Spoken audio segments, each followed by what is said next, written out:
하버드 대학교 로젠탈 교수의 이름을 딴 로젠탈 실험이라고 하는 게 있습니다.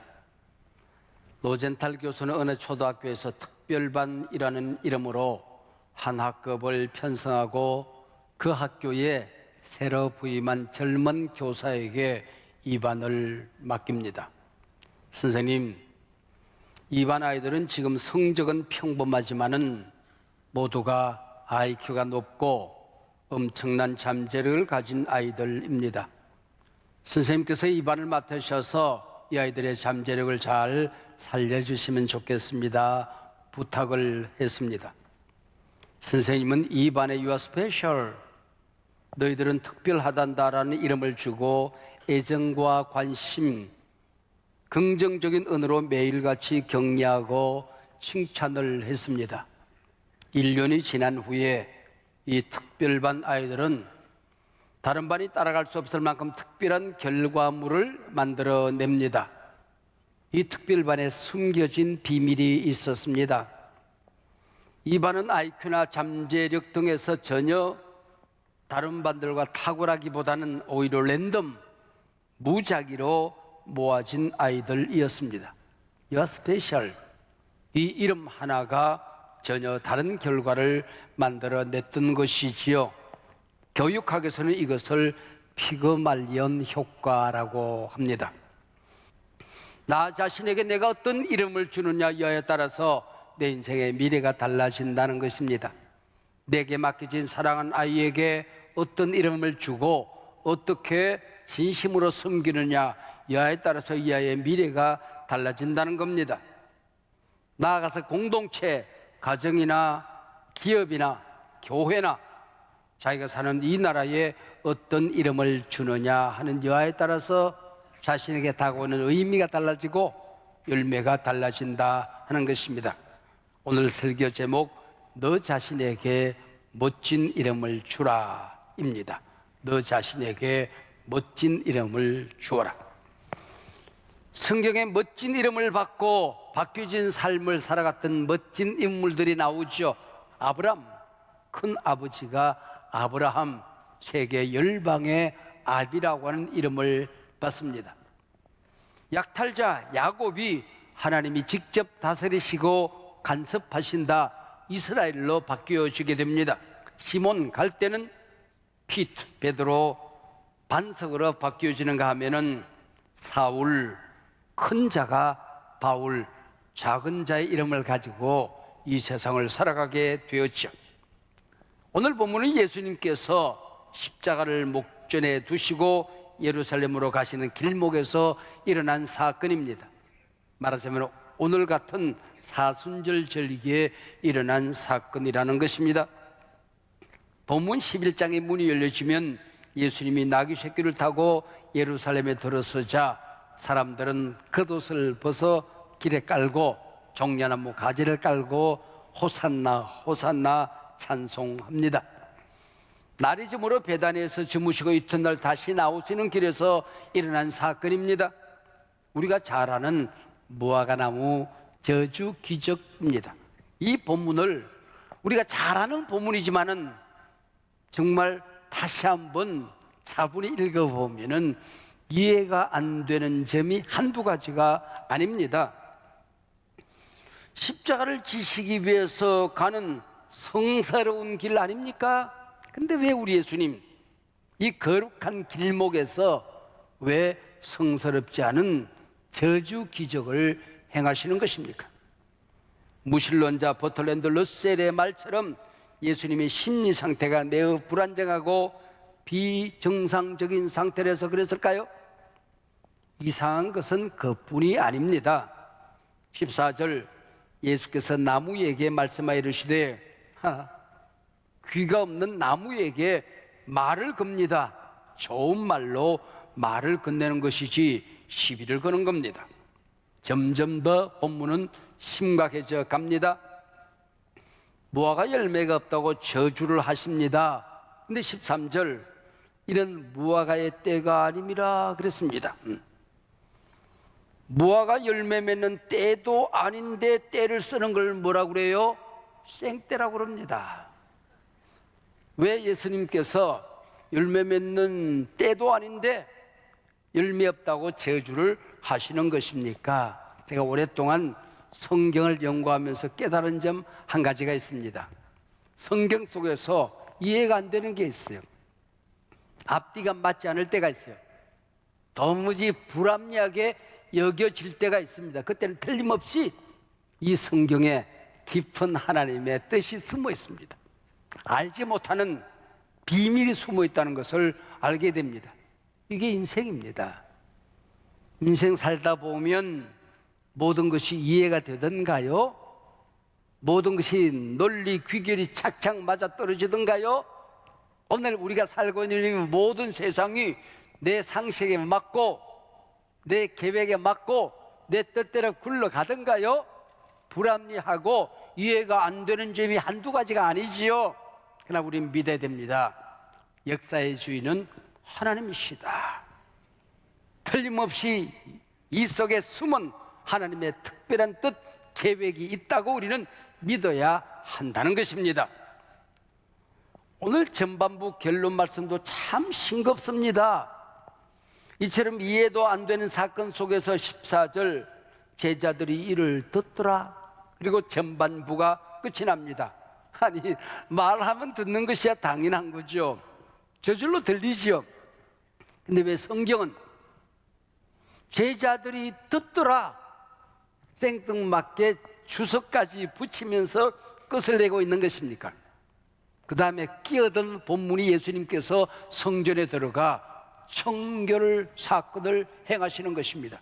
노끈으로 채찍을 만드시고 돈 바꾸는 자들, 우양떼들을 끌어엎고 화를 내십니다. 그리고 돌아오는 길에 보니 무화과나무가 뿌리째 말라있는 겁니다. 어떤 성경에 보면 뿌리부터 말라있다 그럽니다. 이것 역시 이상한 나라의 앨리스입니다. 잎사귀가 한나절쯤 되었을 때 마르는 것은 사막에서 있을 수 있는 일이지요. 근데 뿌리째 마른다, 뿌리부터 마른다. 그래서 이건 기적이라는 겁니다. 있을 수 없는 일들이 일어났다는 거지요. 베드로가 주님이 하신 말씀을 듣더라 그랬잖아요. 선생님, 저주하신 무화과나무가 진짜 말랐네요. 이때 흔히 기대되는 논리 귀결이 뭡니까? 열매 맺지 못하는 나무는 저주받는다. 열매 맺지 못하는 인생도 책망받는다. 경성해라, 정신 차려라. 이래 앞뒤가 맞는 것 아닙니까? 이래 논리 귀결이 착착 맞아떨어지지요. 근데 주님이 뭐라고 말씀하십니까? 22절, 하나님을 믿어라. 이해가 안 되니까 믿으라는 거예요. 23절, 내가 진실로 너에게는 오니 잘 들어, 그 얘기예요. 밑줄 쫙 그 얘기입니다. 누구든지 이 산더러 들려 바다에 던져지라 하며 그 말하는 것이 이루어질 줄 믿고 마음에 의심하지 아니하면 그대로 되라. 24절입니다. 그러므로 내가 너에게 말하노니 무엇이든지 기도하고 구하는 것은 받은 줄로 믿으라. 그리하면 너희에게 그대로 되리라. 본문이 그렇게 이어집니다. 잠시 후면 예수님은 십자가에 달려 돌아가시고 만인간의 죄를 담당하실 것입니다. 곧 부활하십니다. 주님은 하나님 곁으로 승천하시고 제자들만 이 땅에 남을 겁니다. 그리고 주님이 다시 오신다 말씀했습니다. 십자가, 부활, 승천, 재림, 복음의 알맹이 캐리그마입니다. 이 본문은 간단한 본문이 아니라고 하는 것입니다. 엄청난 배경을 가지고 있는 말씀이지요. 이 땅에 힘없는 제자들만 남아서 핍박받을 겁니다. 고난을 받아야 됩니다. 순교를 당하게 될 것입니다. 이해가 안 됩니다. 용납이 안 됩니다. 만사가 부조리하고 불합리합니다. 세상에서 억울한 일을 다 감당해야 됩니다. 감당만 하는 것이 아니고 복음을 증가함에 복음이 얼마나 힘 있는 것인가, 얼마나 능력이 많은 것인가, 하나님의 은혜가 얼마나 놀라운 것인가, 우리가 세우고 섬기는 교회가 얼마나 존귀한 존재인가, 우리가 복음을 전할 때 역사가 어떻게 변화되어지는가, 이걸 보여줘야 되는 사람들이 제자들입니다. 근데 주님 없이 아무런 힘없는 제자들이 이 땅에 남겨집니다. 주님께서 이들에게 뭘 남기지? 이들에게 뭘 주지? 저들의 손에 뭘 들려줘야 이 세상을 변화시키지, 세상을 승리하지? 옳겠거니 권세를 줘야지. 어떤 권세입니까? 말의 권세입니다. 똑같은 본문을 다룬 마태복음에서는 믿음의 권세라고 얘기를 했습니다. 두 본문을 합치면은 믿음으로 말하는 권세입니다. 두 본문 공이 그 믿음으로 말하는 권세로 하나님께 기도하면 이미 기도함으로써 응답받은 줄로 믿는 믿음입니다. 그리고 자기 자신에게 믿음으로 말을 하면 내가 변화되어지는 것입니다. 내게 권세가 나타나는 겁니다. 하나님의 역사가 나타나는 것입니다. 하나님이 나와 함께하는 능력이 나타나는 겁니다. 그리고 믿음으로 말하는 권세를 세상을 향하여 선포하면, 내 자식에게, 내 가정에, 내 기업에, 이 땅에 선포하면 살아계신 하나님의 능력이 나타나는 권세입니다. 이것이 바로 예수께서 무화과나무에게 말하고 신적 권위로 꾸짖고 제자들이 듣고 이 말씀을 새기는 이유가 여기 있는 것입니다. 오늘 우리가 이 세상 살아갈 때에 여러분, 예수 믿는 사람과 안 믿는 사람 누가 더 부자로 살던가요? 세상에서 거짓말하고 사기치고 거짓 장부 만들고 그 사람들이 잘 살던가요? 깨끗하게 살던 여러분들이 잘 삽니까? 피장이 파장 아니었습니까? 엉덩이가 궁뎅이 아니었습니까? 세상에서 예수 믿는 사람들이 더 높은 자리 가던가요? 아니면은 예수를 모르는 사람들이 더 높은 자리 가던가요? 그것 때문에 예수 믿고 안 믿고가 달라지지 않았다는 게 솔직한 현실 아닙니까? 그러면 무엇이 달랐다는 얘기입니까? 그런 것들과 상관없이 어떤 처지에 처하든지 높은 자리에 있든지 낮은 자리에 있든지 모든 것이 형통하든지 억울하든지 우리에게는 권세가 있는 것입니다. 이것 때문에 우리가 세상에서 무너지지 않았다고 하는 것입니다. 주님을 영화롭게 하고 주님의 영광을 드러내며 살게 하는 것입니다. 이게 바로 믿음으로 말하는 권세가 너희 손에 있느니라. 할렐루야. 이 권세를 가지고 세상을 살아가라, 정복하라, 바꾸라, 그 얘기 아닙니까? 힘도 없는데, 억울한데 그래도 끝까지 이겨내라고 말씀하시는 것입니다. 예수님이 우리 곁에 안 계시면 어떡하지? 두려움에 떨던 제자들이 주님이 십자가에 돌아가신 다음에 그리고 모이기 시작합니다. 다락방에 모였습니다. 기도하는데 성령이 임하게 되는 것입니다. 자기 자신에게 주는 이름이 달라집니다. 주님이 안 계셔서 어떡하지? 아니야. 기도하고 돌아서면서 보혜사 성령이 세상 끝날까지 우리와 함께한다, 나와 함께한다, 이름이 달라진 겁니다. 급쟁이가 순교자가 되는 겁니다. 여러분, 누에 꽂히는 자기 배에서 실을 뿜어요. 그리고 집을 지어 그 집에 들어가서 자기가 살아요. 이게 인생이에요. 내가 어떤 말을 하느냐에 따라서 내 집이 달라지는 겁니다. 믿음을 품어서 믿음의 집을 짓고, 사랑을 풀어내서 사랑의 집을 짓고, 믿음의 권세로 긍정적인 말, 희망의 말을 해서 희망의 집을 짓고 살아가는 게 인생이더라고 하는 것입니다. 큰 집을 짓고 살아가면은 내 입을 넓게 열라 내가 채우리라. 누가 채워요? 하나님이 채워주신다는 것입니다. 하나님께서 인간을 창조하시고 인간에게 그 어떤 피조물에게도 주지 않은 권세를 주십니다. 말하는 권세입니다. 즉 이름을 짓는 권세입니다. 그래서 창세기 2장 19절에 보면 아담이 각 생물을 부르는 것이 곧 그 이름이 되었더라. 이 지구촌이 인간이 이름을 주는 대로 그 생물들의 운명이 되는 겁니다. 이름이 되는 겁니다. 부모들은 자식을 낳고 자식의 이름을 줍니다. 그럼 평생 그 아이는 그 이름으로 살아가는 것이지요. 그 이름 외에 또 다른 이름이 있어요. 이 백지장 같은 아이들에게 엄마 아빠가 이름을 새깁니다. 전두변 뇌에 이름을 새겨. 망할 놈의 자식. 뭐 하는 거야? 너 낳고 내가 미역국을 먹었냐? 미역국 한 그릇도 아까운 사람이 되는 거예요. 엄마가 창피해 죽겠어. 창피해. 평생 창피한 존재로 살아가는 거예요. 네가 잘하는 게 뭐 있어? 네가 잘하는 게 뭐 있어? 평생 아무것도 못하는 아이가 되는 거예요. 엄마 아빠가 무심코 던진 말 한마디가 이 뇌에 새겨지고 각인되어지는 거예요. 기억하세요. 자기 자신에게 멋진 이름을 주시기를 바랍니다.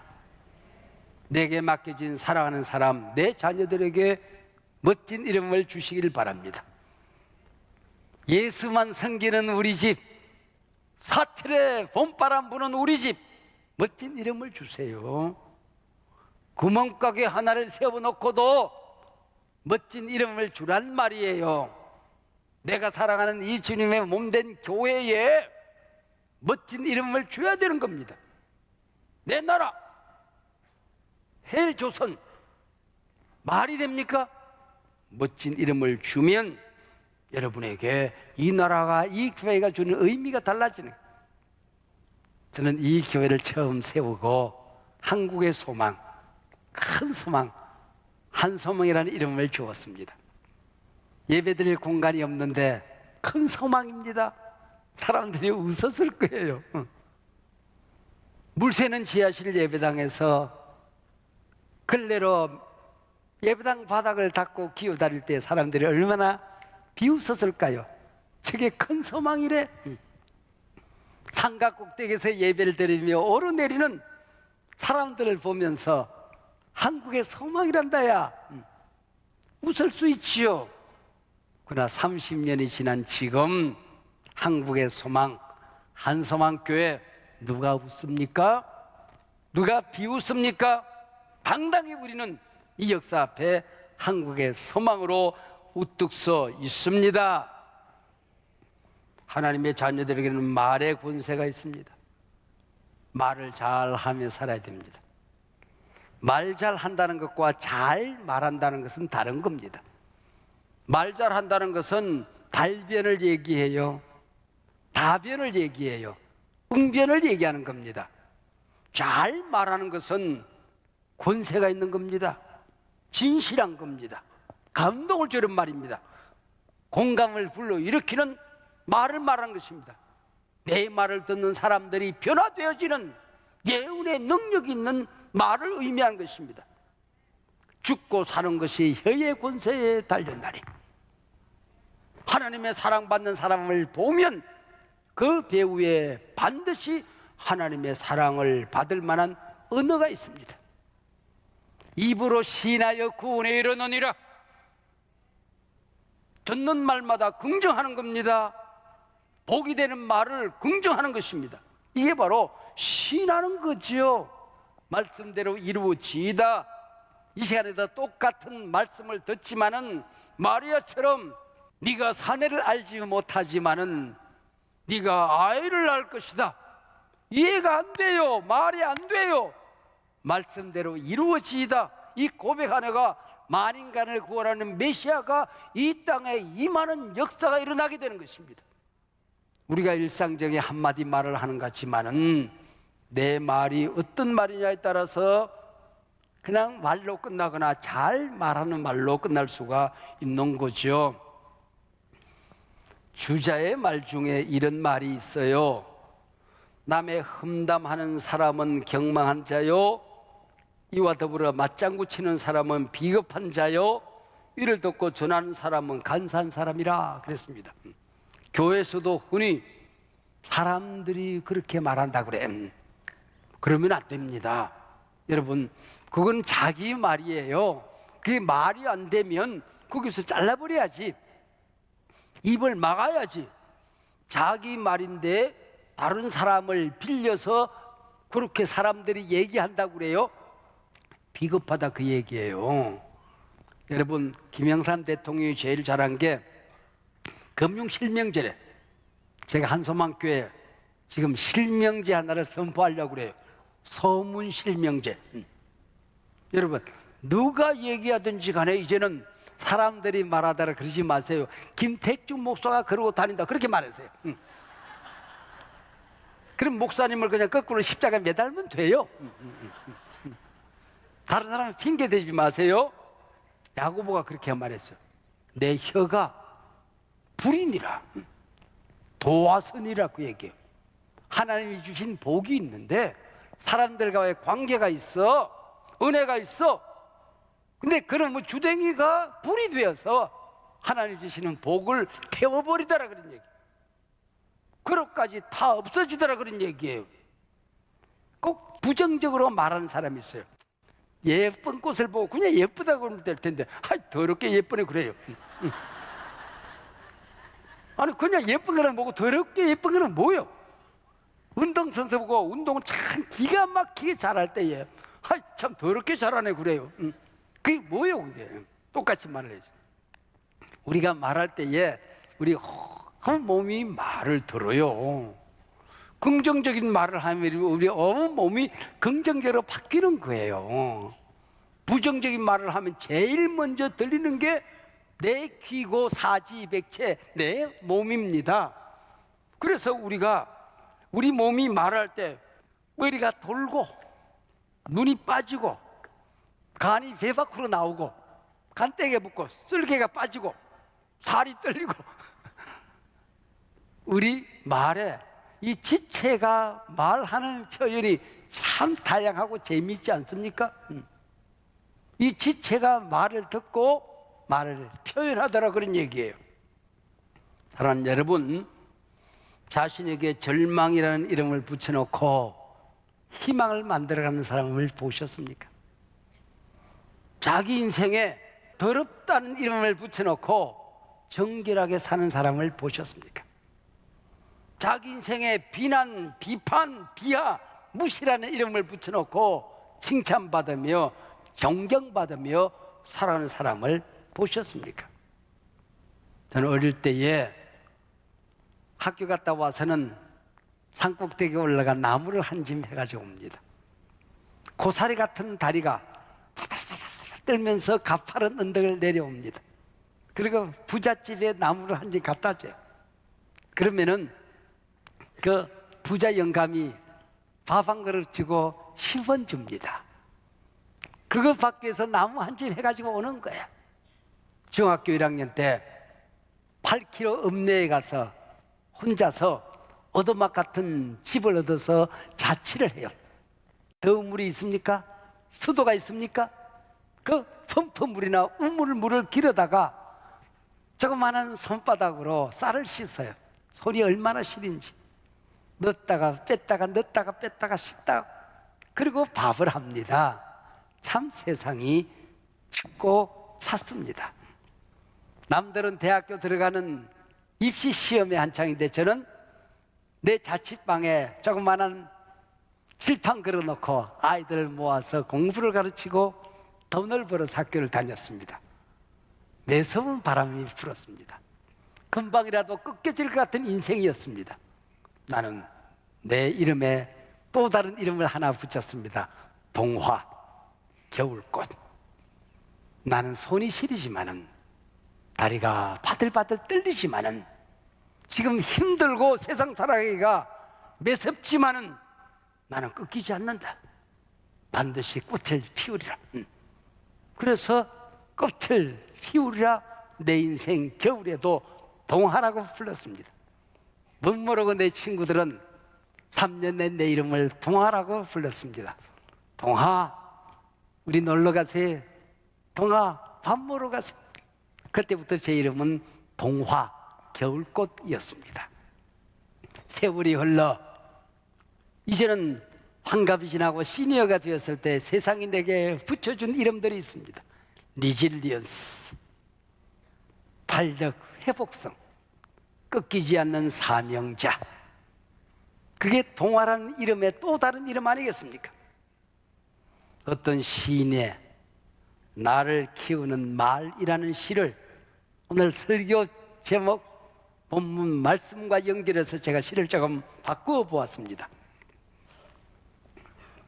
내게 행복이라는 이름을 주니 나는 정말 행복해서 마음에 맑은 샘이 흐르고, 내게 감사라는 이름을 주니 감사는 마음이 새로이 솟아올라 온 삶에 감사가 넘치고, 내게 아름다움이라는 이름을 주니 나는 어느새 아름다운 사람이 되어 마음 한 자락이 환해지고, 좋은 말로 지어준 이름이 어느새 내가 되었네. 지금부터 60년 전 1956년 길바닥에 자그마한 빵집 하나를 창업하면서 자기가 세운 빵집을 하나님의 마음이라는 이름을 주었습니다. 이명진이라는 젊은이였습니다. 내가 만드는 빵을 먹는 그 입이 하나님의 입이라면, 이 손이 하나님의 손이라면 어떻게 빵을 만들고 빵을 접대할까, 그 얘기 아니겠습니까? 한 60년 가까이 이 빵집이 흘러오는 사이에 작년 재작년에 빵집 하나에서 매상고와 영업이익이 전국에 있는 파리바게트를 능가하더니, 그리고 후반기로 들어오면서 뚜레쥬르의 영업이익 매상고를 넘어섰습니다. 그리고 하루 이틀 전에 2024년 매상고가 공개되는데 2천억에서 요만큼 빠져요. 영업이익이 500억에서 요만큼 빠져요. 2천억, 500억. 아니 얼마를 남겨야 여러분이 놀란다는 얘기입니까? 고개라도 끄덕이든지 입이라도 벌리든지 그래야지. 그래 이게 말이 되지요. 이게 앞뒤가 맞지 않는 무화과나무 얘기를 듣더니 영 앞뒤가 맞지를 않아. 여러분, 성심단 얘기 아니에요. 여러분 잘 아는 빵지순례란 말 알아요? 성지순례란 말에서 나온 말입니다. 대전이 성지가 된 거예요. 빵지순례라니까. 젊은 사람들이, 연인들이 KTX를 타고 바닷가에 가서 거기서 바다 보고 오는 거는 이제는 옛날 얘기야. KTX 타고 대전에 가서 빵 한 조각 먹고 빵 하나 사옵니다. 그게 빵지순례예요. 저도 지방 갔다 오다가 거기 내려가지고 딸기 시루 케이크 2.3kg 43,000원. 온 식구들이 먹고도 그 다음날까지 먹고 남습니다. 여러분, 종업원과 함께 성장한다. 그리고 이 지역 대전과 함께 성장한다. 이 빵집은 대전에만 6개 있지 대전을 절대로 벗어나지 않습니다. 내 곁에 있는 사회적인 약자들과 함께 성장한다. 그리고 저녁에 문을 닫으면 남은 빵을 다음 날까지 넘기지 않습니다. 얼마가 되든지 간에 싸서 어린이 시설이나 보육원 그리고 시니어 시설에 갖다 줍니다. 요즘은 이게 5시쯤 되면 다 빵이 떨어져요. 그래서 새로 빵을 만들어서 이 시설에 갖다 줍니다. 또 이 설교 듣고 난 다음에 생각나는 것은 빵집밖에 생각이 안 나. 설교 잘못 들으면 안 됩니다. 다른 거 다 잊어버려도 괜찮습니다. 너 자신에게 멋진 이름을 주라.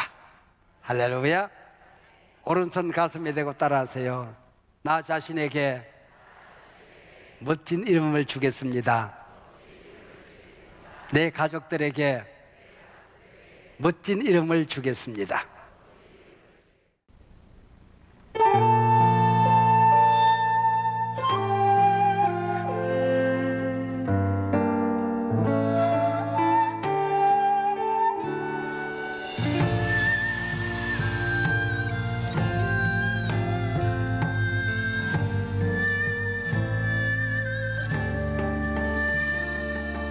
꽃 한 송이 피우기 위해 모진 겨울 이겨내고 향기 가득 꽃잎마저 세상에 뿌려본다. 아, 하나님의 아들 하늘 보좌 버리고 나를 위해 그 십자가 생명 내어 주신 걸음 걸음 흘리신 나를 위한 사랑 생명의 꽃 피울 때까지 십자가 놓지 않으신 주님, 이제 내가 갑니다. 주의 복은 들고 생명의 꽃 피울 때까지 그 길 갑니다.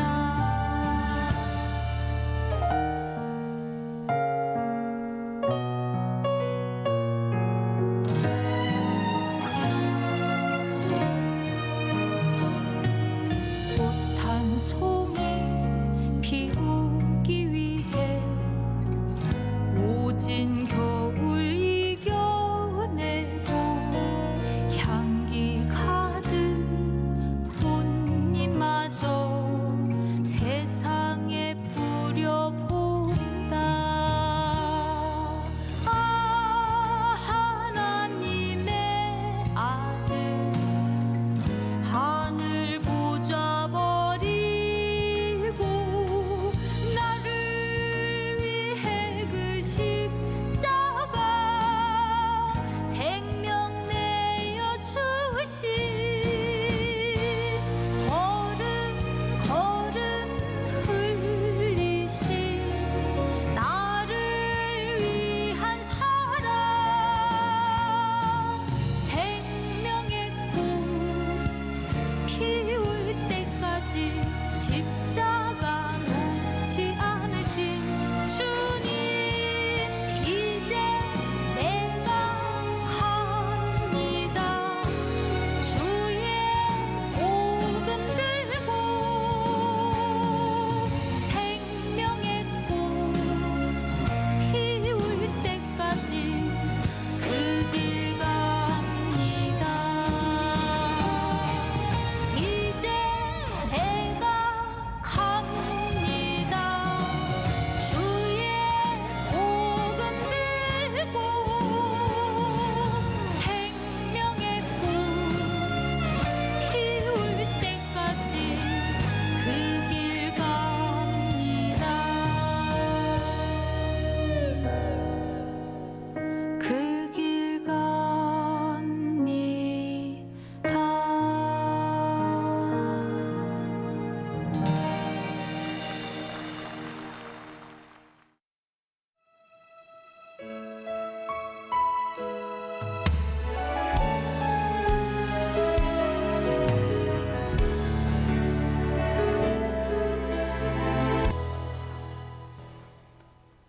오늘 하나님 앞에 예배하고 주신 말씀 붙들고 그 말씀 아멘으로 받아 그 말씀의 주인공 되어 이 험한 세상으로 담대히 나아가는 하나님의 자녀들, 백성들 가운데에 우리 주 예수 그리스도의 은혜와 우리 아버지의 크신 사랑과 보혜사 성령님의 교통하심이 이제부터 영원토록 함께하고 기를 간절히 축원하옵나이다. 아멘.